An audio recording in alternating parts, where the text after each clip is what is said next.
You know that feeling when you think a story's over, but then there's another chapter? Well, today we're diving into one of the most overlooked chapters in biblical history. Today, we're exploring Abraham's surprising second marriage and how it shaped the future of multiple nations.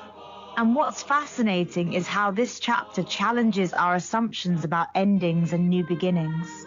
So, after Sarah's death, Abraham marries again, right? Tell us about Keturah. Yes, Genesis 25 tells us Abraham took another wife named Keturah. And here's where it gets interesting. She's referred to as both a wife and a concubine in different passages. Wait, how can she be both? Well, in the cultural context, a concubine was in an exclusive relationship with a man, but didn't have the same status as a primary wife like Sarah had been.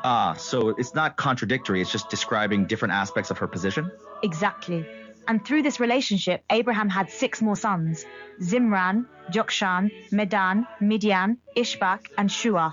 6 more sons? That's quite a family tree expansion. And you know what's really interesting? Her name, Keturah, actually means incense in Hebrew. Is there significance to that? Actually, yes. Her descendants would later control the major incense and spice trade routes from the Gulf of Aqaba to South Arabia. That's incredible. Like, her name was prophetic of her family's future. And speaking of archaeological evidence, we've found Midianite pottery at places like Timnah and Kadesh Barnea, dating back to the 15th, 13th centuries BC. So we have actual physical evidence of these people groups? Yes, and it's exactly where the Bible places them historically. Let's talk about how Abraham handled his inheritance.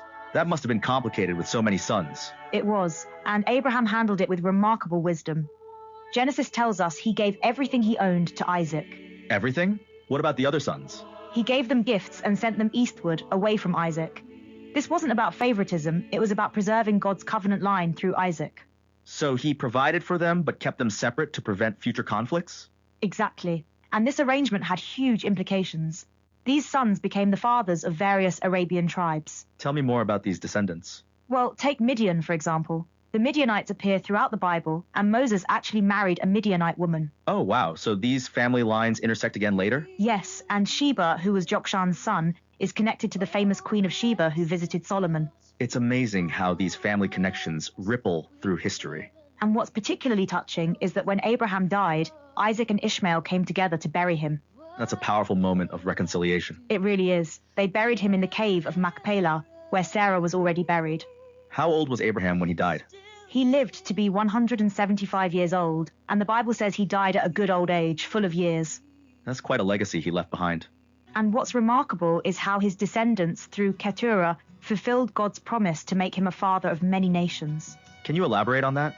Well, these tribes controlled crucial trade routes and became significant powers in their regions. So even though they weren't part of the covenant line, they still received blessings? Exactly. It shows God's blessing extending beyond just the chosen line of Isaac. That's a pretty inclusive view of God's blessing. And it challenges our tendency to think too narrowly about how God works. What about the timing of all this? Abraham was quite old when he had these 6 sons. Yes, and it demonstrates that the fertility issues in his marriage with Sarah were specifically related to Sarah, not Abraham. That adds another layer to the miracle of Isaac's birth, doesn't it? Absolutely. It emphasizes that Isaac's birth was truly a divine intervention. Let's talk about these sons' descendants. You mentioned the Midianites earlier. Yes, and archaeological findings have confirmed their presence exactly where the Bible places them. That must be exciting for biblical archaeologists. It is. We've even found an ostrakon, a pottery fragment with writing that mentions YH of Teman and of Dedan. And Dedan was one of the descendants, right?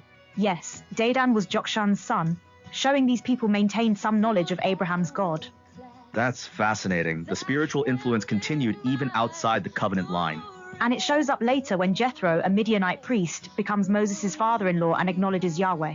So these family connections had long-lasting effects. They really did. The Midianites, for example, play both positive and negative roles in Israel's later history.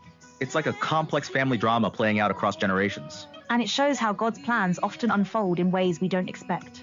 What lessons can we draw from this story? Well, one key lesson is how Abraham balanced divine promise with practical wisdom in handling his family affairs. And it shows God's blessings extending beyond just the chosen line. Exactly. It's a reminder that God's plans are often bigger than we imagine. As we wrap up, what's the most surprising thing about this story to you? I think it's how this often overlooked chapter shows God working through complex family dynamics to fulfill his promises. And the archaeological evidence really brings it to life. It does.